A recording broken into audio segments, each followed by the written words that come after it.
វីដេអូនេះគឺសម្រាប់បងប្អូនដែលកំពុងតែចាប់ផ្ដើមរៀនជំនាញ IT ឬក៏បងប្អូនដែលកំពុងតែសិក្សាជំនាញ IT នៅឆ្នាំទី1ថាតើបងប្អូនគួរតែត្រៀមខ្លួននិងរៀបចំខ្លួនយ៉ាងដូចម្តេចនៅក្នុងការរៀន IT ឲ្យបានជោគជ័យឬក៏រៀនឲ្យមានប្រសិទ្ធភាពព្រោះថារៀនពីឆ្នាំទី1ដល់ឆ្នាំទី4ថ្មិចបើយើងរៀនចប់ហើយបើកាលណាយើងប្រហែសឬក៏យើងរៀន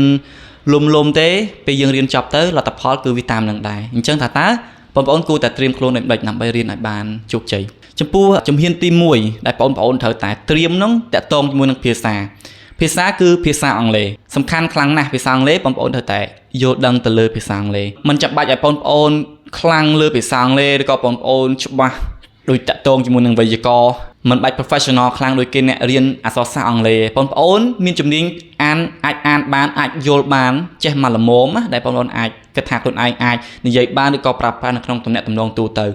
វាសំខាន់ខ្លាំងនៅពេលដែលបងប្អូនសិក្សាស្រាវជ្រាវនៅលើជំនាញរបស់បងប្អូនព្រោះថាជំនាញ IT គឺជាជំនាញមួយដែលទាមទារឲ្យយើងពូកែនៅក្នុងការស្រាវជ្រាវកាលណាយើងស្រាវជ្រាវកាន់តែច្រើនយើងអានច្រើនយើងយល់ដឹងច្រើនយើងអាចពង្រឹងសមត្ថភាពរបស់ខ្លួនឯងហើយយើងតាមឲ្យទាន់និន្នាការឬក៏ trend នៃជំនាញ IT ហ្នឹងតើវាមានអីថ្មីបន្តមកទៀតដែលយើងត្រូវរៀនដែលយើងត្រូវត្រៀមខ្លួនដែលយើងត្រូវ adapt ទៅ technology ថ្មីជាពិសេសនោះគឺទំនាក់ទំនងតែម្ដងក្នុងការងារបងប្អូនត្រូវតែប្រើប្រាស់ភាសាអង់គ្លេសក្នុងការទំនាក់ទំនងជាពិសេសសម្បីតែបងប្អូនទៅសភាការងារណាក៏ទាមទារឲ្យបងប្អូនអរគ្នាប្រើប្រាស់ភាសាអង់គ្លេសនៅក្នុងការសម្ភាសន៍ដែរបណ្ដាសភាជា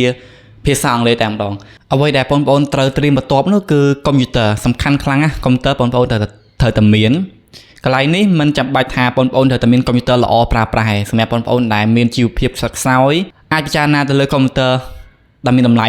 ថោកបានយ៉ាងហោច RAM 8GB វាអត់សូវថ្លៃប្រហែលនេះប្រើប៉ុណ្ណឹងទៅយើងអាចប្រើប្រាស់បានហើយព្រោះកាលណាបើយើងអត់មានកុំព្យូទ័រប្រើប្រាស់ទេយើងរៀន IT បបាក់ខ្លាំងមែនតើព្រោះយើង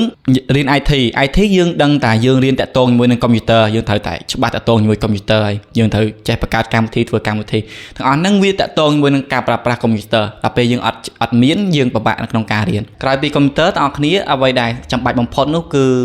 self learning ការរៀនដោយខ្លួនឯងស្វ័យសិក្សាហ្នឹងសំខាន់ខ្លាំងមែនតើជាពិសេសបងប្អូនដែលកំពុងតែចាប់ផ្ដើមរៀន IT ហ្នឹងពីដើមដំបូងឡើយបងប្អូនត្រូវតែព្យាយាមឲ្យអស់សមត្ថភាពនៅក្នុងការរៀនមូលដ្ឋានគ្រឹះសំខាន់នៅក្នុង IT នៅក្នុងសាកលវិទ្យាល័យក៏ឆ្នាំមូលដ្ឋានដែលបងប្អូនរៀនហ្នឹងបងប្អូនត្រូវតែព្យាយាមចាប់ឲ្យបានរាល់មុខវិជ្ជាដែលគេបង្រៀននៅក្នុងសាលាព្រោះថាបើបងប្អូនចាប់អត់បានទេយើង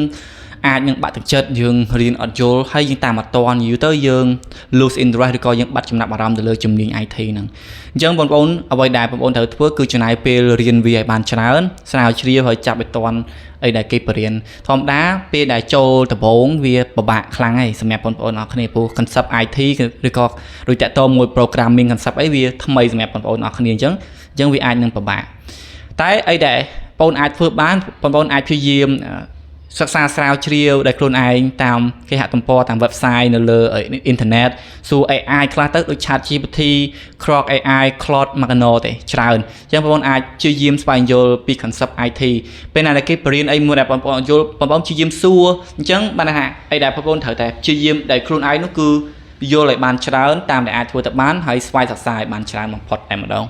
បាទអាហ្នឹងគឺជាអីដែលបងប្អូនត្រូវតែត្រៀមខ្លួនដោយតាក់ទងជាមួយនឹង assignment បើគ្រូដាក់មកត្រូវតែធ្វើបាទព្យាយាមធ្វើទៅ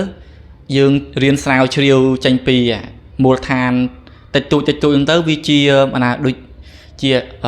ផ្លូវមួយសម្រាប់បងប្អូនអរគ្នានៅក្នុងការរៀន IT នឹងឲ្យបានជោគជ័យអីដែលសំខាន់បងប្អូនគួរតែមានទំនាក់ទំនងល្អចេះ